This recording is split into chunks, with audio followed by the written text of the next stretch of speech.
Fala pessoal, espero que esteja tudo bem com vocês aí nesse momento de agravamento da pandemia, meio que colocado como se fosse de cada um por si, quando a gente sabe que isso é uma construção artificial, né? O Estado devia estar olhando para a gente e a gente devia estar olhando um para os outros. Aliás, pessoal, é uma coisa que eu queria conversar com vocês hoje que eu acho bastante interessante. Vocês já pararam para perceber como antigamente, desde a pré-história, o ser humano ele sempre foi um animal que vive dentro de uma coletividade, né? Então, na pré-história mesmo, ele fazia parte de uma família.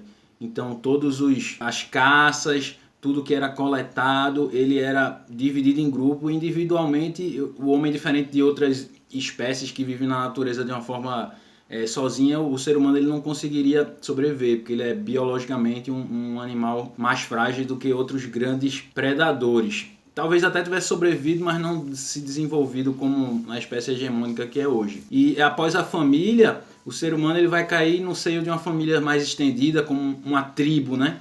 Então, as relações sociais vão se complexificando, mas o homem, aquilo que é colhido dentro da tribo, aquilo que é ainda caçado, que é trocado com outras tribos. Então, todo esse trabalho coletivo, o homem ele vai estar dentro, no seio dessa coletividade. E se a gente for evoluir ainda por exemplo, na Idade Média, o homem fazendo parte ali de estamentos, né, de castas que, de alguma forma, cada casta vai produzir o seu trabalho e interagir com as outras castas, mas individualmente o homem praticamente não existia essa ideia de individualidade como a gente tem hoje, né? E aí, se a gente der um salto para os dias atuais, lembrando que a história ela não é evolutiva, né? Então, existem espaços onde essa coletividade de uma forma mais tribal, ela continua existindo, existem outros espaços onde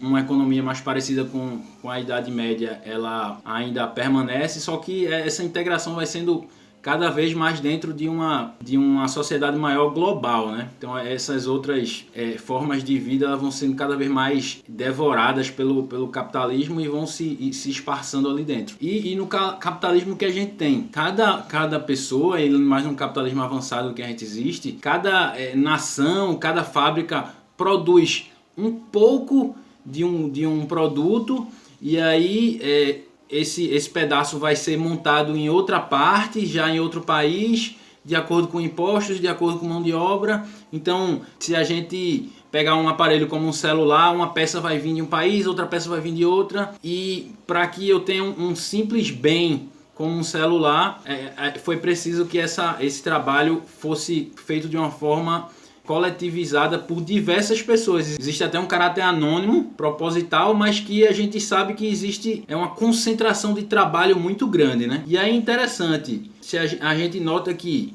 primeiro família, depois tribo, depois estamento, a gente está dependendo de um número cada vez maior de pessoas, né? Então eu não consigo viver hoje em dia da forma como eu vivo, senão com o trabalho de um coletivo muito maior do que era na família ou do que era na tribo. Então eu estou sendo, vamos dizer assim, um animal cada vez mais social, porque eu estou dependendo do trabalho alheio muito mais do que era antigamente. Contrariamente a esse fato, a isso que é um fato econômico que a gente pode observar no dia a dia, a ideologia ela vai produzir uma ideia de que a gente é anônimo nesse universo, né? De que a gente tem que lutar pela nossa própria sobrevivência porque é cada um por si.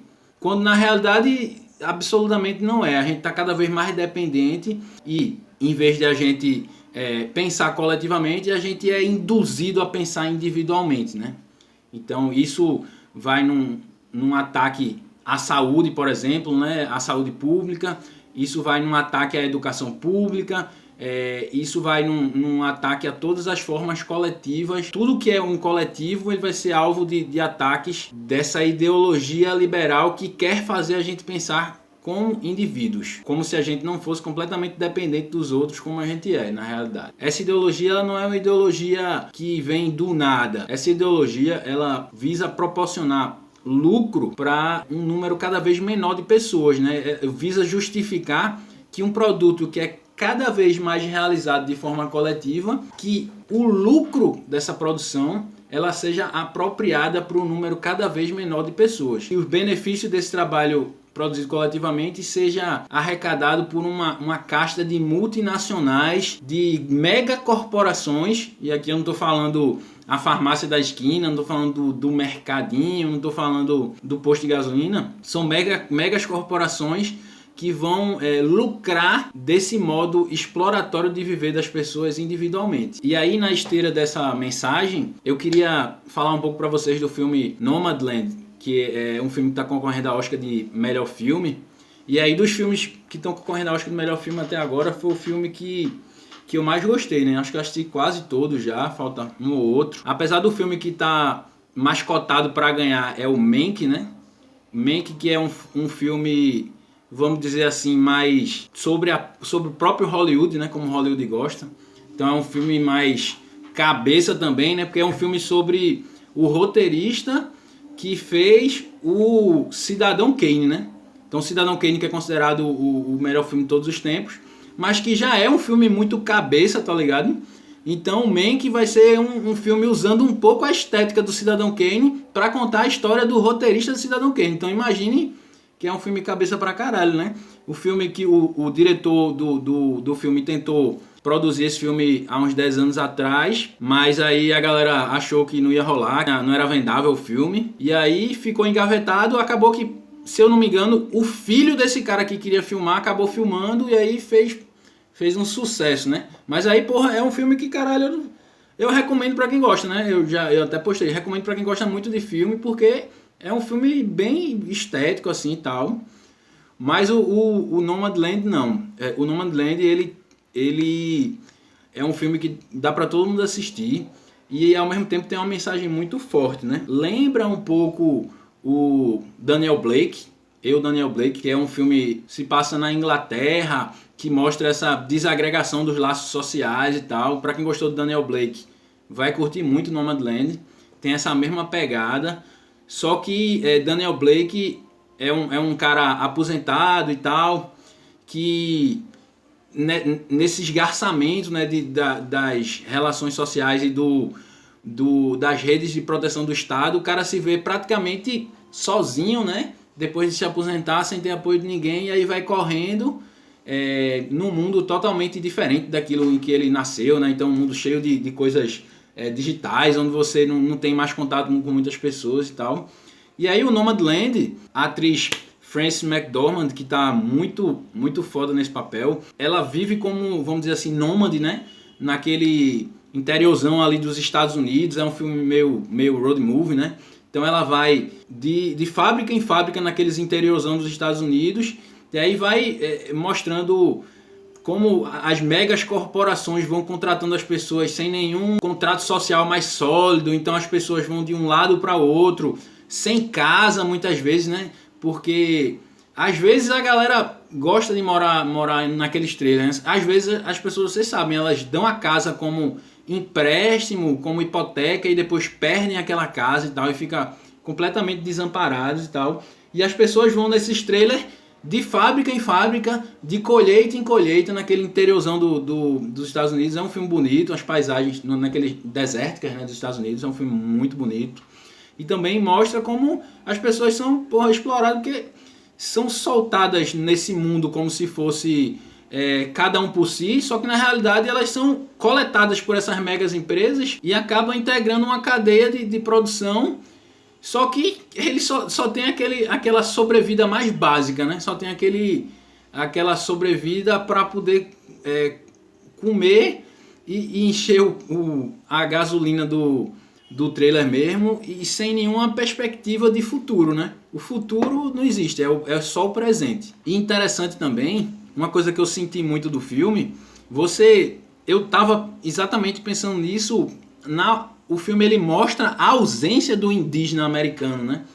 Então até uma coisa que eu tava conversando com meu filho Heitor recentemente. O Heitor me perguntou, cadê os índios dos Estados Unidos e tal? Eles não aparecem. Então, é porque nos Estados Unidos ocorreu um absoluto genocídio. Assim como no Brasil, nos Estados Unidos o genocídio também foi muito grande da população que vivia lá, né, quando foi invadido os Estados Unidos ou quando foi ocupado pelos europeus. E houve um verdadeiro massacre da nação nativa lá. Então eu acho que o filme ele mostra um pouco essa ausência, entendeu? E aí você fica se perguntando, cadê, velho? E essas pessoas esse ethos que foi assassinado, que foi morto, de alguma forma parece sempre que está ressurgindo, né? A gente não consegue nunca acabar completamente as coisas.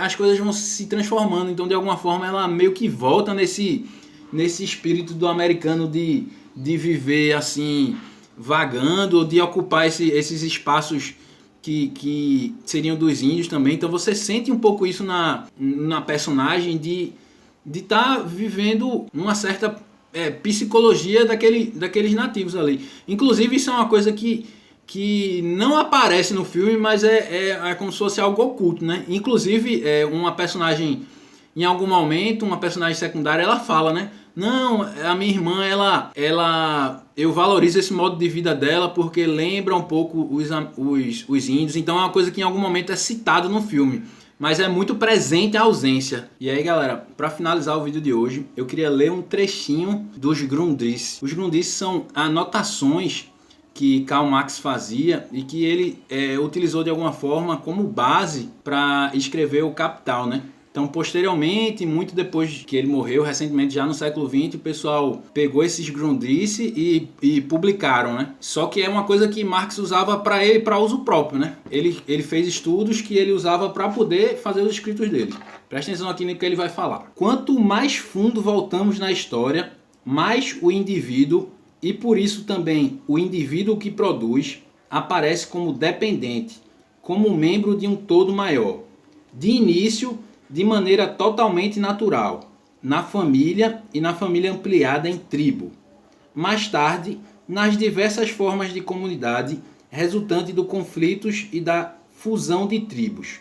Somente no século XVIII, com a sociedade burguesa, as diversas formas de conexão social confrontam o indivíduo como simples meio para seus fins privados, como necessidade exterior. Mas a época que produz esse ponto de vista, o ponto de vista do indivíduo isolado, é justamente a época das relações sociais, universais desde esse ponto de vista, mais desenvolvidas até o presente.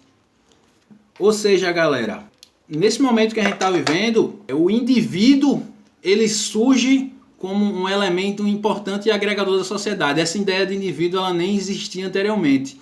E curiosamente, ela surge exatamente no momento em que as relações sociais elas estão mais imbricadas. Foi o que a gente falou no começo do vídeo. Então é isso aí, galera. Eu queria deixar essa mensagem para vocês aí, para a gente pensar como esse individualismo ele é uma coisa que nem sempre existiu e como a gente tem que pensar fora dessa caixa, né? Fora da caixa do individualismo. É isso aí. Um beijo grande para vocês. Se cuidem e até o próximo vídeo.